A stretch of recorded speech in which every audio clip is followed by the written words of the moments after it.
Welcome back to News Feed PM. Well, we're coming to the end of it. But before I leave you, we leave you with this investigative piece where South Africa is still currently battling with illegal mining. The illicit trade is highly lucrative and affecting government revenue. It's also posing safety risk for nearby communities. However, the pressing question remains. What is the true cost of illegal mining and what measures are required to combat or effectively regulate the trade? Malungelo Booi has more.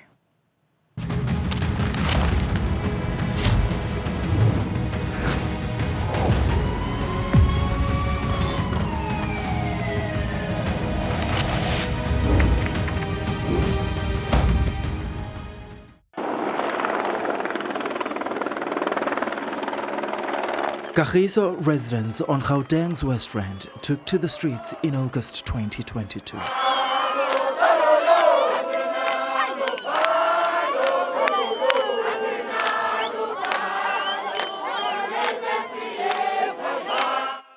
They were demanding an end to illegal mining in their community. They accused authorities of failing to act, despite numerous attempts to bring the problem to their attention.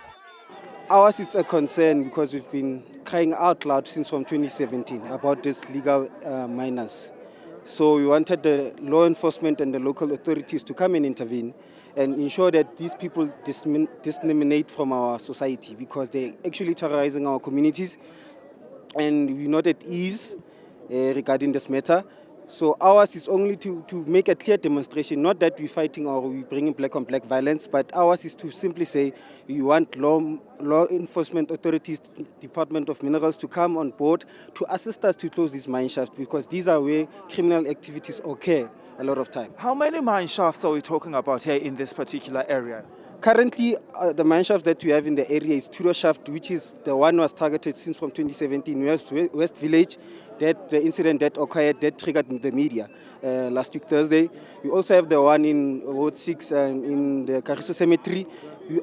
We also have one in Bongweni in the Rastwen. Clearly the western area is affected, Tuentre and Swaneville. So today we're actually making a clear demonstration because everything started here in Kagiso. Protesters then went searching for the Zamazamas.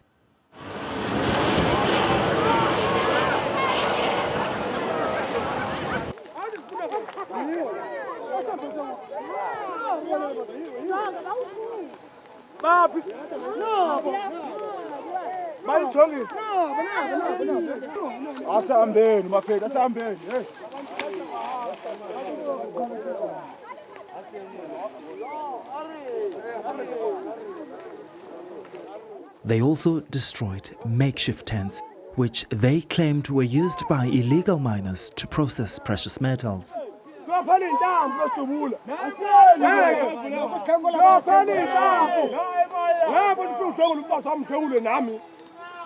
Their anger was fueled by a vicious attack on a film crew where several women were gang raped by suspected illegal miners near West Village.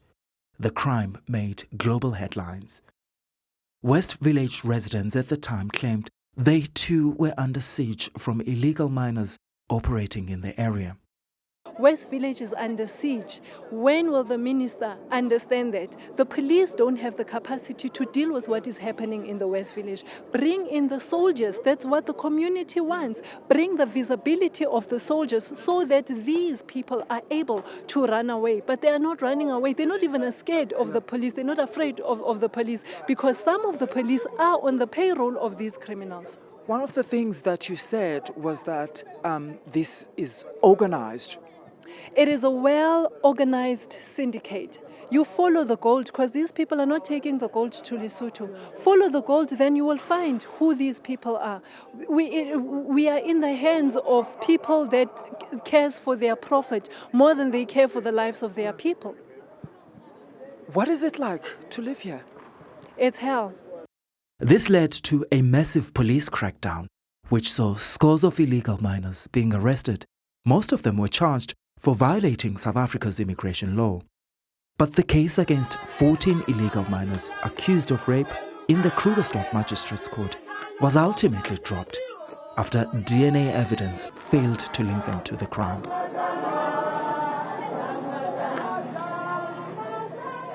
We're still under siege, but In 22, we knew, we could see the Zama-Zamas every day. Okay. Today they're still active, but we can't see them. They've blended into the community and they walk the streets, and if I'm walking the street and I'm a criminal, will you, or I can't say they're criminals, but they're illegal, would you notice me? No. That's why people can rob banks and etc. So they still here. At least 4 out of 5 nights, there's gunshots going around. That's Andre Schinning, a West Village resident. Over 2 years after the gang rape, he says there's been little to no change in the area. He believes illegal mining has reached crisis levels, not only in his community, but across South Africa. This is an issue that can only be solved, unfortunately, by government and their resources that they've got. They've got the police, they've got the military, and I can tell you that special unit of the police that were here in 2022 is excellent. I've had a 5-year stint in the army, and I can tell you that police that were here, that special forces of theirs, was probably the best police that I've ever seen in my life. They are so onto the job. Get people like that in to safeguard. Don't get police that the moment that there's shots been fired on them, they're pulling back and the criminals can go on. But there's always a time to start. And you have to take the first steps. Now, they've taken the first steps in Stilfontein. Okay. Are these steps going to move on? Because what we've seen here in 2022 is that the problem has moved from our side, West Village, western side of Mogale City, away to another part, more in Roodepoort. The people was complaining like mad in Roodepoort because these people have shifted there. And now they're back here.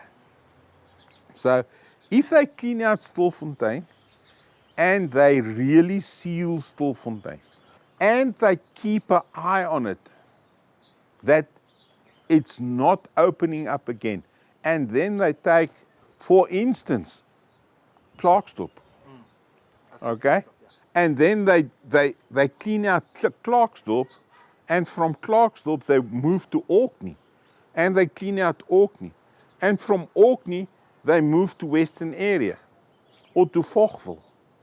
And they clean out that area. And they take it step by step.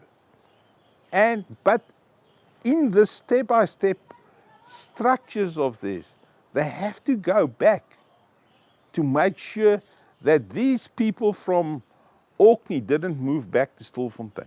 Police agree illegal mining is a massive problem. How bad is it? Has it reached crisis point? I'm not sure if crisis point will be overstatement. And I will say overstatement because of the interventions that we have put in place, and almost for 9 months now, or over 9 months, I think it's, over 12 months now. Remember, we had a project plan of 18 months on the code name Valumkoti. And Valumkoti precisely because it's not only about enforcement, but we're trying to have a project that is all-encompassing all other departments to also look at the issues of the closing of the mines. So yes, the issues of illegal mining, it's problematic and a huge problem for the country. And it is not something that happened yesterday. It is coming a long way. However, from time to time when we experience this type of problems, we put measures in place. I recall back in the days, I was still in Gauteng on the ground when we put together the team of experts in the Gauteng space, including looking at other avenues of CSIR and where we can get assistance in terms of the relevant equipment that we can utilize to track and trace and to also address the issues of going underground. So crisis, yes, it is a crisis, but the crisis that we're trying to contain and maintain and mitigate all other risks. Yes, of course, from time to time you'll get challenges where I think when we drop the ball and communities become vulnerable, but we resuscitate, we come, because when you put a project in place, you must have a lot of money. It is a costly exercise, it is labor intensive. That is why sustainability is always a challenge. Stilfontein is a former mining town in the northwest. It's where police have closed a number of entrance and exit points to abandoned shafts in a bid to force illegal miners to return to the surface. Government has been dragged to court for allegedly failing to protect the constitutional right to life. Their freedom and security of their person, which includes the freedom from inhuman and degrading treatment, has been violated by the state, who have been willing to use extremely harsh methods such as starvation as a weapon against people they should be protecting. The miners have also been denied freedom of movement, effectively imprisoned underground with no recourse. Their right to food and water, which has been expressly protected in the Constitution, has been weaponized against them. These violations, my lady, are unconscionable in a democracy like ours. That is why we have a Bill of Rights. Those who manage to return to surface speak of difficult conditions underground. La ndibuya khona kubi kakhulu utata wam sibulawa indlala since operation iqalile. Sibulawa indlala sikhona ukudla nokudla bekufakiwe hayi akusonela sikhona ukudla. So kusenzelwa nje umdokanyana omncane umufathi bifakiwe nezinto besifakiwe. Akusoneli sibaningi thina. Kunabantu abaphetheyo lapha. So ukudla abantu baphetheyo lapha ngawo bakuthathela ukudla lokho bakubeka esayidini then thina basenzele umdokanyana. Ngawo bakufika abakusebenzisa lokudla lokho thina basinika lokho okuncane lokuthi sikubamisa 1 ngelanga bakunika amahewunyana from ngathi half 500 then for nathi kuba mhlawumbe 7 ekseni ukunika 7 ekseni until 7 ekseni ngomso. So kulokudla kusonile kuba kuncane ukuthi nesibona kukuncane because awunanto sibona ukuthi siyahlutha since kwanga nafaka lokudla nokufaka awunamntu kwahlutha lapha ukuthi uyahlutha bayafa abantu smart still ukudla kuyangena. Hayi abantu abafuna ukuphuma abaninzi is more than 1000 yabantu abalapha abaningi abantu abafuna ukuphuma but lapha ezanza khona ukuphuma inkinga i1 kuthiwa mawufuna ukuphuma ukuthi kufuna umuntu ogulayo wena umuntu fresh bathi awuguli indlala awukhitshwa hlala lapha ya baba kuma abantu asilidayo sibaningi thina amahumsha singeze kwa 1000 thina amahumsha maribona bona laba ma 20 kahle kahle abantu thina sibazi kubazi sibona babona emgodini njengoba mina nesikhathi semgodini bayaphuma banishiya laba bayangena banishiya khona lapha ya angibazi ukubazi ngathi ngiyabazi ndithi hayi lona ngafike ngaphandle ngimkhoma since ngine lapha ngine ebusuku lapha ya nabo laba ngine ebusuku ngafika kwabanye labo nanifikele kubo ngoko abasekho sekungena abanye bayashintshana kuphela after 3 months kungena abanye after 3 months kungena abanye kanjalo labo ngibazi la ngaphandle sangababona la ngaphandle babona khona lapha ya. And in early December, over 100 illegal miners were rescued at an unused mine in Sabi in Mpumalanga. Illicit mining is thriving in South Africa. In 2016, the South African Chamber of Mines estimated the trade to be worth an estimated 20 billion rand a year. What's happening in Stilfontein is happening everywhere. Everywhere. Opposite the road here, they talk about Sun City. Okay? So, It's underground. It's exactly the same. There's a whole town underground. So cut off the food, I think it's very bad to do. But if that's the only way to do it, then do it. We deploy different strategies, different areas, get intelligence, and devise the means and ways. I think the same question that you receive immediately when we pounced at Stilfontein, I received it in Limpopo to say, we are under siege as well in Limpopo, when are you coming? So we are encouraging our teams that let us look at the trends, let us look at what is the risk assessment that we receive, and we respond accordingly. So when we do our operations, we always have to look at the risk assessment in the form of intelligence collection, analysis, and we deploy the strategies accordingly. Yes, we need to move everywhere where there is a problem of illegal mining. And the similar approach, I said to you, Free State have managed to suppress and mitigate illegal mining. That is why when we read out the numbers and segregate them in terms of the provinces, with Malungelo, you'll know that Free State has a lot of mining in the side of the northern part of the Free State. However, you will not see the arrest in numbers because they have actually responded even prior to Malungelo, and they have made sure that they keep what they have been doing, and that has been adopted elsewhere in the country to make sure that we attain similar results and same results as what Free State has covered in the Velcom areas. But what does dropping the ball exactly mean in this context? Let's qualify the dropping of the ball. Illegal or the mining sector, it's not the police issue, but crime it is. So dropping the ball is not necessarily one-faceted. It's not looking at one department. It's all departments that needs to do something, and if that is not done accordingly, look, for the police you need personnel to deploy, which is what we are doing now. And you cannot deploy 5 or 10 police officials to respond to the illegal mining. And looking at how it developed, now that you are having organized criminals that are in that space, we have people with high caliber firearms, and this is that value chain where you will have people with the mining experience that get employed.